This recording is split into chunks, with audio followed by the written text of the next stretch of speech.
ആകാശവാണി.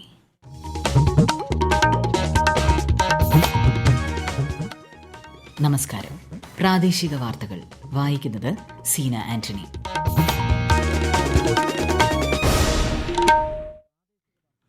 പ്രധാന വാർത്തകൾ.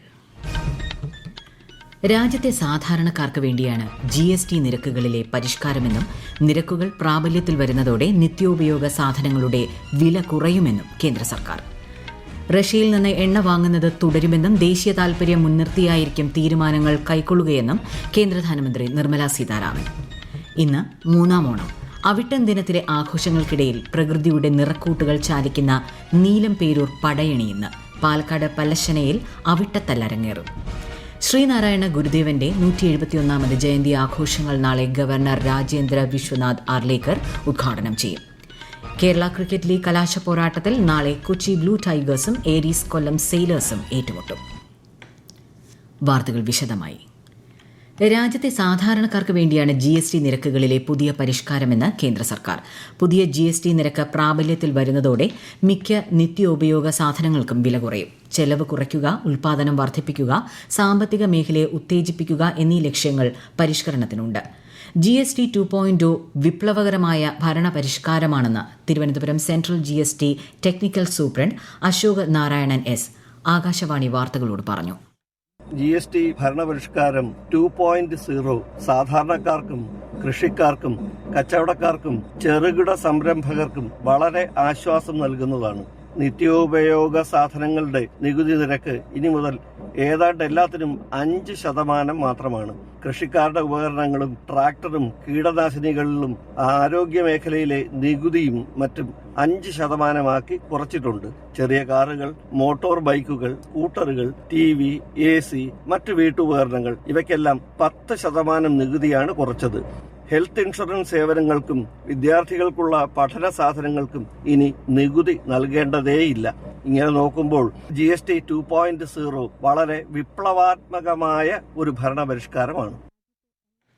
ഇന്ത്യയും US-ഉം തമ്മിൽ ഭാവാത്മകവും പുരോഗമനപരവും സമഗ്രവുമായ പങ്കാളിത്തമാണുള്ളതെന്ന് പ്രധാനമന്ത്രി നരേന്ദ്രമോദി. ഇരു രാജ്യങ്ങളും തമ്മിലുള്ള തന്ത്രപരമായ ആഗോള ബന്ധത്തെക്കുറിച്ചുള്ള പ്രസിഡന്റ് ട്രംപിന്റെ വിലയിരുത്തലിനെ മാനിക്കുന്നതായി പ്രധാനമന്ത്രി സാമൂഹ്യ മാധ്യമത്തിൽ കുറിച്ചു. ഇന്ത്യയും US-ഉം തമ്മിൽ സവിശേഷ ബന്ധമുണ്ടെന്നും ഇരു രാജ്യങ്ങളും തമ്മിലുള്ള ബന്ധത്തെക്കുറിച്ച് ആശങ്കപ്പെടേണ്ട കാര്യമില്ലെന്നുമുള്ള ട്രംപിന്റെ പ്രസ്താവനയോട് പ്രധാനമന്ത്രിയുടെ പ്രതികരണമാണിത്. ശ്രീ മോദി മികച്ച പ്രധാനമന്ത്രിയാണെന്നും സുഹൃത്തുക്കളായി തുടരുമെന്നും ട്രംപ് വ്യക്തമാക്കി.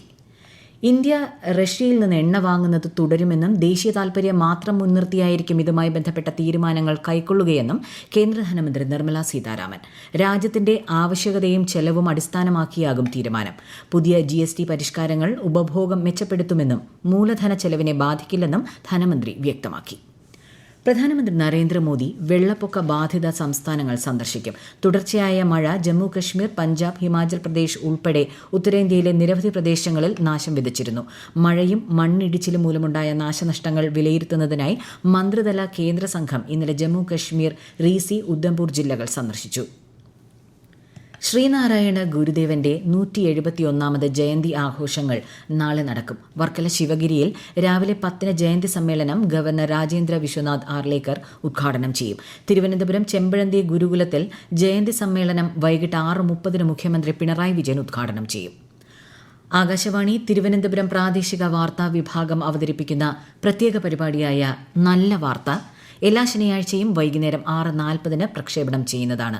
ഇന്ന് 6:30 പ്രാദേശിക വാർത്തകൾക്ക് ശേഷം നല്ല വാർത്ത കേൾക്കാവുന്നതാണ്. ഈ വാർത്തകൾ ആകാശവാണിയിൽ നിന്ന്.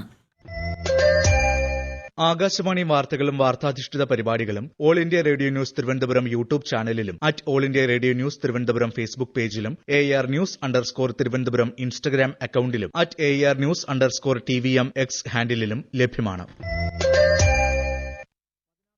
അവിട്ടം നാളായ ഇന്ന് മലയാളികൾ മൂന്നാം ഓണം ആഘോഷിക്കുന്നു.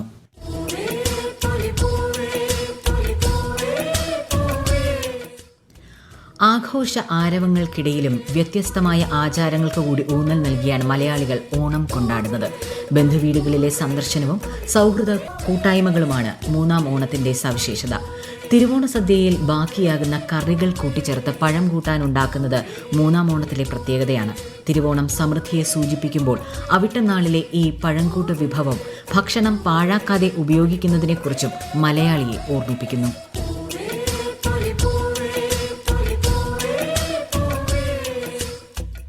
പ്രകൃതിയുടെ നിറക്കൂട്ടുകൾ ചാലിക്കുന്ന പ്രസിദ്ധമായ നീലംപേരൂർ പടയണിക്ക് ഒരുക്കങ്ങൾ പൂർത്തിയായി.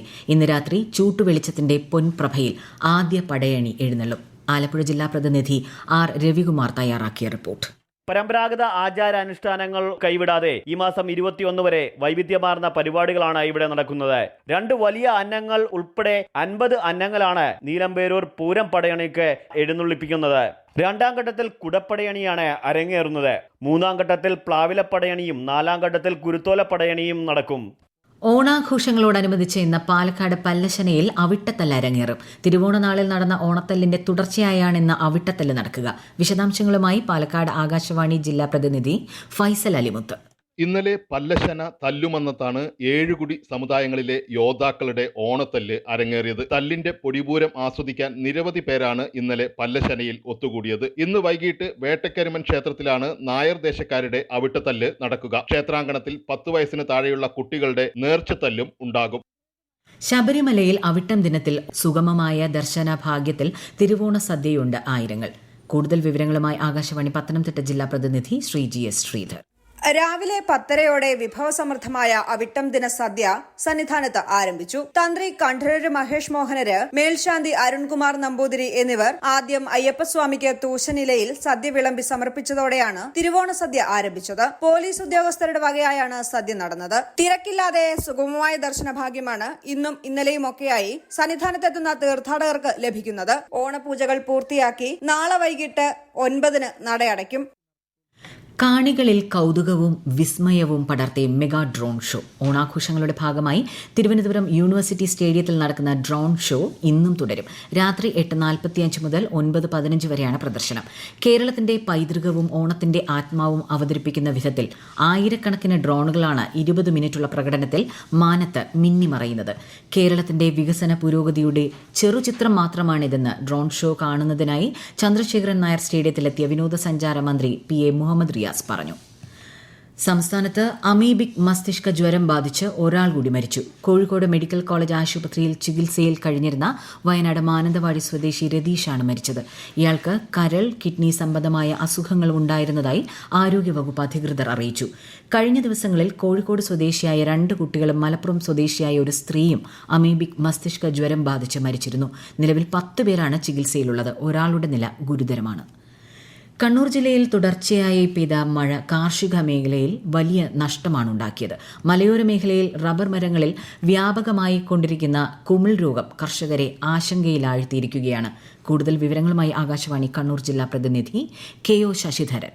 തോരാത്ത മഴയിൽ ഫൈറ്റോതോറ എന്ന കുമിളിന്റെ ആക്രമണമാണ് ഇലപൊഴിയാൻ കാരണമെന്ന് വിദഗ്ധർ പറയുന്നു. റബ്ബർ മരങ്ങളുടെ ഇലകൾ ഡിസംബറോടെ പൊഴിഞ്ഞ് ജനുവരി മുതൽ തളിർക്കുകയാണ് പതിവ്. ഇത്തവണ ജൂലൈയിൽ തന്നെ ഇല പൊഴിഞ്ഞു. കാലാവസ്ഥ അനുകൂലമായാലും കൊഴിഞ്ഞ ഇലകൾക്ക് പകരം പുതിയ തളിരിടണമെങ്കിൽ ഡിസംബർ ജനുവരി മാസം വരെ കാത്തിരിക്കണം. 3 മാസമായി റബ്ബറിൽ നിന്ന് 1 രൂപയുടെ വരുമാനം പോലും ലഭിക്കാത്ത കർഷകരുണ്ട്.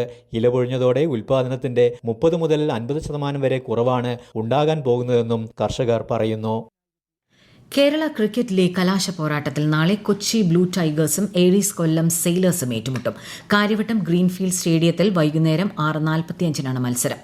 സെമിയിൽ കൊച്ചി കാലിക്കറ്റ് ഗ്ലോബ് സ്റ്റാർസിനെയും കൊല്ലം തൃശൂർ ടൈറ്റൻസിനെയുമാണ് തോൽപ്പിച്ചത്. ബീഹാറിൽ നടക്കുന്ന ഏഷ്യ കപ്പ് പുരുഷ ഹോക്കി ചാമ്പ്യൻഷിപ്പിൽ ഇന്ന് നടക്കുന്ന സൂപ്പർ 4 മത്സരത്തിൽ ഇന്ത്യ ചൈനയെ നേരിടും. വൈകുന്നേരം 7:30 രാജ്ഗീർ അന്താരാഷ്ട്ര സ്റ്റേഡിയത്തിലാണ് മത്സരം. പ്രധാന വാർത്തകൾ വീണ്ടും. രാജ്യത്തെ സാധാരണക്കാർക്ക് വേണ്ടിയാണ് GST നിരക്കുകളിലെ പരിഷ്കാരമെന്നും നിരക്കുകൾ പ്രാബല്യത്തിൽ വരുന്നതോടെ നിത്യോപയോഗ സാധനങ്ങളുടെ വില കുറയുമെന്നും കേന്ദ്ര സർക്കാർ. റഷ്യയിൽ നിന്ന് എണ്ണ വാങ്ങുന്നത് തുടരുമെന്നും ദേശീയ താൽപര്യം മുൻനിർത്തിയായിരിക്കും തീരുമാനങ്ങൾ കൈക്കൊള്ളുകയെന്നും കേന്ദ്ര ധനമന്ത്രി നിർമ്മല സീതാരാമൻ. ഇന്ന് 3ാം ഓണം. അവിട്ടം ദിനത്തിലെ ആഘോഷങ്ങൾക്കിടയിൽ പ്രകൃതിയുടെ നിറക്കൂട്ടുകൾ ചാലിക്കുന്ന നീലംപേരൂർ പടയണി ഇന്ന്. പാലക്കാട് പല്ലശനയിൽ അവിട്ടത്തല്ല് അരങ്ങേറും. ശ്രീനാരായണ ഗുരുദേവന്റെ 171ാമത് ജയന്തി ആഘോഷങ്ങൾ നാളെ ഗവർണർ രാജേന്ദ്ര വിശ്വനാഥ് ആർലേക്കർ ഉദ്ഘാടനം ചെയ്യും. കേരള ക്രിക്കറ്റ് ലീഗ് കലാശ പോരാട്ടത്തിൽ നാളെ കൊച്ചി ബ്ലൂ ടൈഗേഴ്സും ഏരീസ് കൊല്ലം സെയിലേഴ്സും ഏറ്റുമുട്ടും. പ്രാദേശിക വാർത്തകൾ കഴിഞ്ഞു. അടുത്ത വാർത്താ പ്രക്ഷേപണം 12:50.